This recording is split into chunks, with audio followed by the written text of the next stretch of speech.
शुक्रवार दिन लक्ष्मी को पूजा करी तांकु लवंग अर्पण करिबा द्वारा वाणिज्य व्यवसाय वृद्धि होइथाए।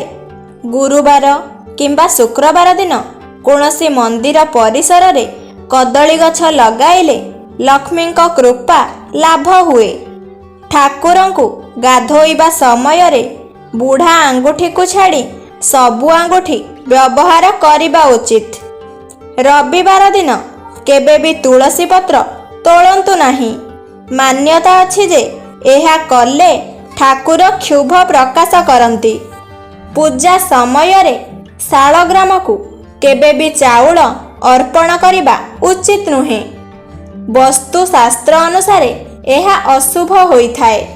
पूजा रे व्यवहार होइथिबा फूल को एठी सेठी पकांतु नाही। ताको नदी गड़िया किंबा पोखरी रे भसाइबा उचित।